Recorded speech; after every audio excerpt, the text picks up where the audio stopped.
tem umas coisas mais pesadas também, que eu nem sei se a gente pode entrar ou deve entrar nisso, mas eu lembro que você me contou sobre... Aí o Vilela que fala pra gente se pode falar disso ou não.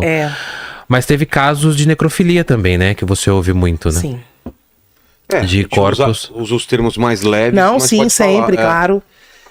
A necrofilia, ela, na realidade, a gente fica sabendo quando é com pessoas, né, conhecidas, quando falece alguém, começam aí uns buchichos do tipo, vai ter festa, né, vai ter festa no IML, usam esse termo, né? Acho que tinha um grupo, não tinha? Que chamava Festa no IML. Foi uma investigação que teve grande aí com esse nome e descobriram-se ali pessoas ligadas à área, né? Claro que a gente sabe que no IML tem muita gente boa, mas tem pessoas que não são tão do bem assim em qualquer lugar, né? Então estavam envolvidos funerárias, agentes funerários, tudo que diz respeito a essa área, onde foi descoberta uma rede de pessoas que gostavam de abusar de pessoas falecidas, né? No próprio ato, ou por foto, vídeos. Então, ainda acontece, né? A gente teve um caso agora há pouco tempo de uma moça que o rapaz sempre paquerava ela e olhava ela, uma mulher bonita, e ela veio a óbito e ele foi lá, retirou ela de dentro da sepultura e abusou do corpo dela. Meu pai, desenterrou ela. E sabe o que é pior? Eu ouvi uns áudios da pessoa contando, né? E a pessoa falava assim, mas ela era uma mulher que ela se mostrava muito, do tipo assim, tava botando a culpa... Na morta. A culpa na pessoa morta. Na pessoa morta, né? Então ele foi tentado porque ela em vida fazia isso.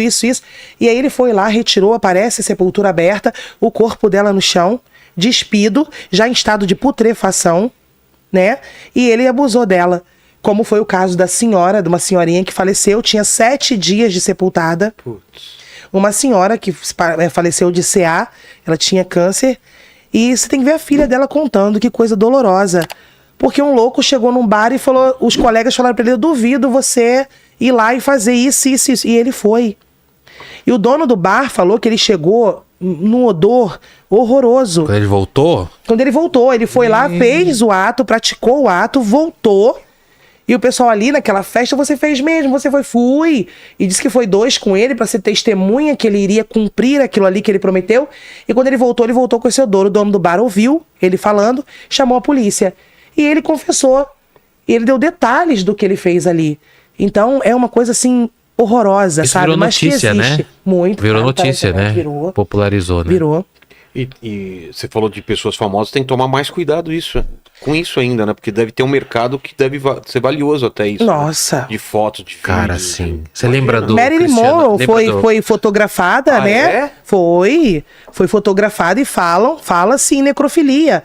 Que o corpo dela ficou horas desaparecido. Tem Fala-se em necrofilia. Evita Peron também. Evita né? sofreu Evita todos os crimes. Evita sumiu e voltava. É um caso absurdo, assim. A Evita, ela foi abusada, né? Várias vezes por várias pessoas. Ela sofreu necrofilia. Né? O corpo, necrofilia, necromancia, né? Porque a nova esposa de Juan Perón, ela queria ter aquele carisma que a Evita tinha, né? E contam que ela ficou um tempo em poder do corpo da Evita e ela colocava a boca dela na boca da Evita para puxar o ar. Abraçada, ela ficava abraçada nua, né? Tem umas coisas assim, pra pegar, ela queria pegar essa questão da Evita ser tão adorada, né? Sei lá. Essa essência, e ela colocava a boca ali, e Evita foi embalsamada, e foi um embalsamamento maravilhoso que fizeram nela, porque ela ficou intacta. Mas você vê que se a gente pode falar, é uma doença da pessoa imaginar um negócio desse. Primeiro, ter tesão num cadáver, e você falou da questão dos famosos, Vilela. A gente teve aqui no Brasil, né, vários casos, assim, que a gente teve o Cristiano Araújo, que pra mim foi o pior de todos. Você lembra desse? O Cristiano foi o que marcou a minha profissão, né? E talvez tenha... Era um sertanejo, né? Tenha me impulsionado um pouco com relação a isso. Porque o Cristiano, ele sofreu o crime de vilipêndio de cadáver, que hoje né, sempre foi enquadrado no artigo 212, que fala que você diminuir, menosprezar, expor um cadáver às cinzas ou os ossos, você está praticando um crime. E o Cristiano, muita gente colocou a culpa no IML, por exemplo, achou que tinha acontecido lá. Como foi uma morte violenta, né? Ele foi, uma morte acidental, ele foi para lá, para o IML e foi necropsiado. Só que o Cristiano sai do IML e vai para um laboratório de Stanato. E o que aconteceu? Os 2 plantonistas que estavam lá, né, que teriam que estar cuidando do amor da vida de alguém e mantendo o máximo de sigilo, porque o correto é nem entrar celular dentro de um laboratório, eles resolveram filmar. Você chegou a ter acesso a esse vídeo na época? Gente, era absurdo. Era absurdo. Nossa, você não tem noção. Era ele, era um vídeo horrível. Eu vi esse vídeo porque esse vídeo, ele não circulou muito. Claro, ele circulou nos grupos e tal, mas ele ficou em uma plataforma de vídeos na internet durante um final de semana inteiro. E era o Cristiano Araújo morto, com essa parte aqui aberta, né, filho? A cavidade aberta, porque quando a gente recebe um corpo necropsiado, a gente precisa reabrir para fazer o tratamento ali, né, da cavidade. Eles reabriram, né, que a gente não abre nada, a gente só reabre se vier do IML, né? Eles reabriram, pegaram um celular, estavam os 2 e começaram a se filmar. Olha quem, do tipo, né? Olha quem tá aqui com a gente. Aparece a cavidade aberta. Era horrível. A genitália. Era horrível, né? Era horrível. As partes íntimas dele. Aparece e isso tomou uma proporção onde... Eu me lembro do pai. Isso marcou muito pra mim. O pai chorando e pedindo. Gente, pelo amor de Deus, não faz isso. Isso. Isso acabou com a memória da família. Não grava isso. Não... Teve a Marília Mendonça também, né? Teve. Também? Marília Mendonça Foram vazou foram fotos né? técnicas, né, dela que vazou. Foram fotos técnicas. Eu não quis ver. Não tive acesso, sabe? O pessoal na época, não, você quer que eu te mande? Não me manda nada, isso é crime. Então parem, mas não adianta você falar, né? A pessoa tem uma curiosidade mórbida e muitas dessas fotos hoje valem dinheiro em muitos grupos, por exemplo. Ah, isso vale dinheiro. Sim, muitos... É um mercado... Web, né? É uma coisa bem esdrúxula, né? E o Cristiano Araújo foi marcante pra gente, porque depois do que aconteceu com ele, deram uma apertada na lei, sabe? No artigo 212. Tanto que a gente chama de Lei Cristiano Araújo.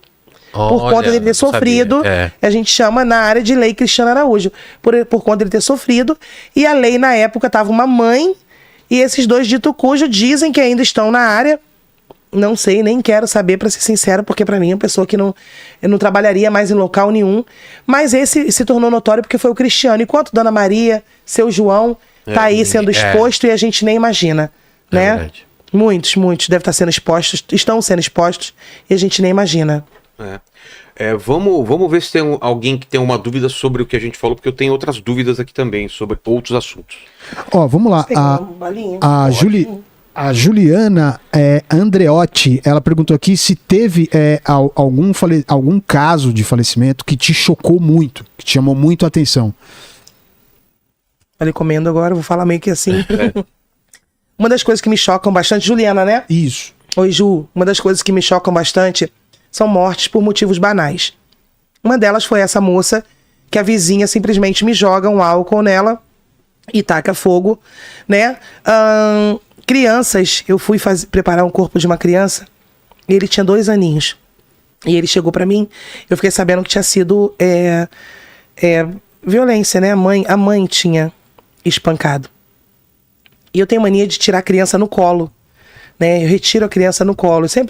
Eu tenho esse costume, tanto que eu tenho a questão da menina, né, que eu sonho com ela até hoje. E uma pessoa falou pra mim, foi porque você disse pra ela, vem com a tia.